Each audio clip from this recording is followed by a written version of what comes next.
যুব ভারতের বিশৃঙ্খলায় বিধাননগর পুলিশের গাফিলতি, তদন্ত রিপোর্টে পুলিশ ও ক্রীড়া দপ্তরের গাফিলতি, তদন্ত কমিটির নজরে আয়োজক এবং উদ্যোক্তারা।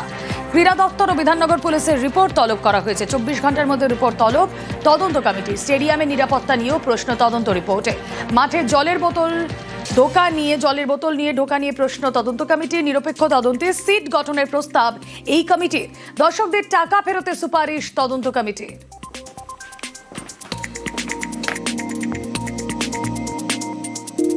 টাকাটা ফেরত দেওয়ার ব্যাপারে আপনাদের তরফে আমরা ওটা ওরা লিখে জানিয়েছে, যেটা আমরা পুলিশ থেকে খবর পেয়েছি। ওর উপরে আমরা আরো ওদের কাছ থেকে ডিটেলস চেয়েছি, কিভাবে এটা ওরা পরিকল্পনা নিচ্ছে, কিভাবে করবে।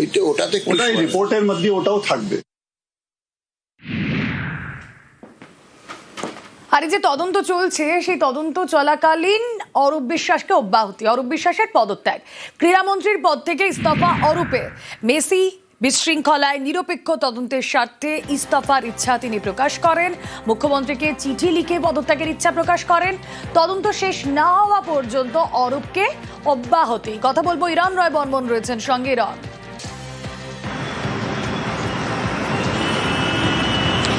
দেখো, ক্রীড়ামন্ত্রী অরূপ বিশ্বাস, তার ভূমিকা সেদিন যা ছিল মেসি ইভেন্টের দিন, তা নিয়ে প্রশ্ন উঠেছিল তারপর থেকে। তার কারণ কি? তার কারণ হচ্ছে ক্রীড়ামন্ত্রী অরূপ বিশ্বাস তিনি অবশ্যই ভিভিআইপি, তিনি মেসির সঙ্গে থাকবেন, মেসির সঙ্গে যাবেন, এবং যে 12 জন একদম ক্লোজ মেসির সঙ্গে থাকবেন তার মধ্যে তার নাম ছিল, এবং অবশ্যই তার মাঠের প্রবেশের বিষয়ে কোনো অসুবিধেই ছিল না, কারণ পুরো প্রজেক্টটার মধ্যে ক্রীড়ামন্ত্রী সম্পূর্ণভাবেই তিনি জড়িত ছিলেন। তবে মাঠে যে ছবি দেখা যায়, ক্রীড়ামন্ত্রী বেশিরভাগ সময় নিজের ছবি তুলতে ব্যস্ত, কখনো মেসিকে ধরে হাতে টানছেন, বা তার সঙ্গে বেশ কিছু ঘনিষ্ঠ তার পরিচিত ভেতরে প্রবেশ করেছেন, তাদেরকে ছবি তুলে দিচ্ছেন। এমনকি সেটা বিভিন্ন ভিডিওতে দেখা যাচ্ছে, অরূপ বিশ্বাসের নিজস্ব সোশ্যাল মিডিয়া টিম তারাও মাঠে ঢুকে পড়েছে, তাদেরও কার্ড করা হয়েছিল, এবং একাধিক অরূপ বিশ্বাসের নিরাপত্তা যারা ছিলেন তারাও মাঠে ঢুকে পড়েছিলেন। অর্থাৎ ক্রীড়ামন্ত্রী একজনের থাকার কথা, তার নিরাপত্তা টিম ঢুকে পড়ল, তার সোশ্যাল মিডিয়া টিম ঢুকে পড়ল ছবি তোলার জন্য, এবং তার পরিচিত যারা বিভিন্ন আছেন যারা তাদেরকে ঢুকিয়ে নিলেন। অর্থাৎ একাধিক কাজ তিনি তার নিজের মতো করে সাজিয়ে করতে থাকলেন। তাই এই ক্রীড়ামন্ত্রীর ভূমিকা নিয়ে প্রশ্ন প্রথম দিনের পর থেকেই ছিল, সোশ্যাল মিডিয়া জুড়েই কিন্তু তার প্রভাব দেখা যাচ্ছিল, এবং অবশ্যই যারা কমিটি তদন্ত করছিলেন, 3 সদস্যের কমিটি, তারাও বিষয়টি দেখেন, এবং পুরো বিষয়টি যখন চলছে ইতিমধ্যেই তার মধ্যেই নিজের পদত্যাগের কথা আজকে অরূপ বিশ্বাস জানান। মূলত তিনি জানিয়েছেন যে যেহেতু নিরপেক্ষ তদন্ত প্রয়োজন, সেই কারণে তিনি নিজেকে সরিয়ে রাখতে চান তদন্তের থেকে, ক্রীড়া মন্ত্রকের দায়িত্ব থেকে, এবং তারপরেই মুখ্যমন্ত্রী মমতা বন্দ্যোপাধ্যায় বিষয়টি তিনি অনুমোদন দিয়েছেন, এবং নিজে যতদিন এই দায়িত্ব অরূপের কাছে থাকছে না, অরূপ বিশ্বাসের কাছে থাকছে না, ততদিন তিনি টেক ওভার করবেন এবং তিনিই দেখবেন।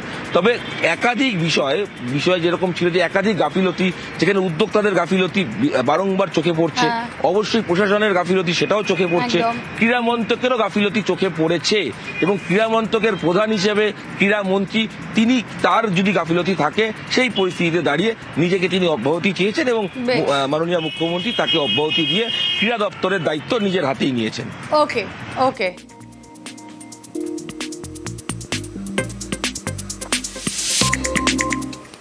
মেসি বিশৃঙ্খলায় ফের রাজ্যকে তো বিরোধী দলনেতার। ক্রীড়ামন্ত্রী গ্রেফতারি দাবি শুভেন্দু অধিকারী। যুব ভারতের বিশৃঙ্খলা নিরপেক্ষ তদন্তে রাজধর্ম পালন করেছেন মুখ্যমন্ত্রী, মন্তব্য তৃণমূল নেতা কুণাল ঘোষের।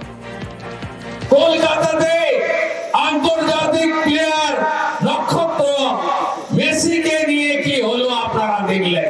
এটাও কয়েকশো কোটি টাকার চুরি। ডিজিপি রাজীব কুমারকে শোকজ। ও আইওয়াস রাজীব কুমার এই রাজ্যের অলিখিত হোম মিনিস্টার।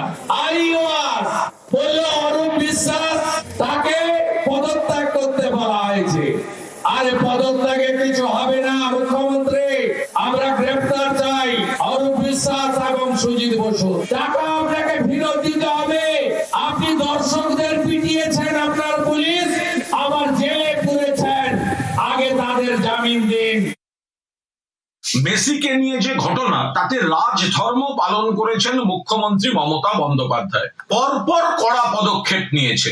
একদিকে ডিজি রাজীব কুমার, সিপি বিধাননগর মুকেশ কুমারকে শোকজ করা, একাধিক পদাধিকারীর বিরুদ্ধে ব্যবস্থা নেওয়া থেকে শুরু করে সিট গঠন, দক্ষ অফিসারদের নিয়ে সিট গঠন, একের পর এক খারাপ ঘটনা বাম জমানায়, কখনো ক্রীড়া ক্ষেত্রে, কখনো যুবা ভারতীকে কেন্দ্র করে দুষ্কৃতি আখড়া, জবরদখল, জমি কেলেঙ্কারি, এই সব হয়েছে। কিন্তু আজ পদক্ষেপ নিতে শুরু করে মমতা বন্দ্যোপাধ্যায় রাজধর্ম পালন করেছেন। ক্রীড়ামন্ত্রী পদে অরূপ বিশ্বাসের পদত্যাগ, শুধু পদত্যাগ কেন, গ্রেফতারি কেন নয়, প্রশ্ন সুকান্ত মজুমদারের। অন্যদিকে কুম্ভে পদপিষ্ট হওয়ার ঘটনা মনে করিয়েছেন কুণাল ঘোষ। কুম্ভে পদপিষ্টে মৃত্যু হয়েছিল, উত্তরপ্রদেশের মুখ্যমন্ত্রী কেন গ্রেফতার হননি, প্রশ্ন তুলেছেন কুণাল। পদত্যাগপত্র অ্যাকসেপ্ট করে কি হবে? জেলে পাঠাতে হবে। শতদ্রু যদি জেলে যায় তাহলে এ কেন যাবে না? শতদ্রু তো বলে আসল মালিক তো সুদীপ ঘোষ এবং অরূপ বিশ্বাস, এই দুজনকে জেলে যেতে হবে। ডিজিপি যদি দায়ী হয়, অর্থাৎ পুলিশের ব্যর্থতা যদি হয়, তাহলে সেই পুলিশি ব্যর্থতার জন্য কি পুলিশ মন্ত্রী দায়ী হবেন না? তাহলে মুখ্যমন্ত্রীকেও তাহলে শোকজ করা উচিত। লজ্জায় মাথা কাটা গেল। মুম্বাই পারলো, দিল্লি পারলো, হায়দ্রাবাদ পারলো, আমরা পারলাম না। তাদের একটাই সাজা হতে পারে, সেটা হচ্ছে অ্যারেস্ট। যদি কুম্ভ মেলায়, তাহলে ওখানকার মুখ্যমন্ত্রী দায়ী নন কেন? ওখানে তো মৃত্যুর মিছিল। বিজেপি যাতে রাজনীতি করতে পারে সেই জন্য পরিকল্পিত বিশৃঙ্খলা করানো হয়েছে কিনা, কারণ কলকাতায় মেসিকে ঘিরে পুরো কেন্দ্রীয় বাহিনী এবং প্রাইভেট অর্গানাইজারদের ভাড়া করা সিকিউরিটি বাহিনী, যাতে মানুষ দেখতে পাচ্ছিলেন না মেসিকে। হায়দ্রাবাদ, মুম্বাই আর দিল্লিতে মেসির পাশে কোনো সিকিউরিটি নেই, মানুষ পরিষ্কার দেখতে পেলেন।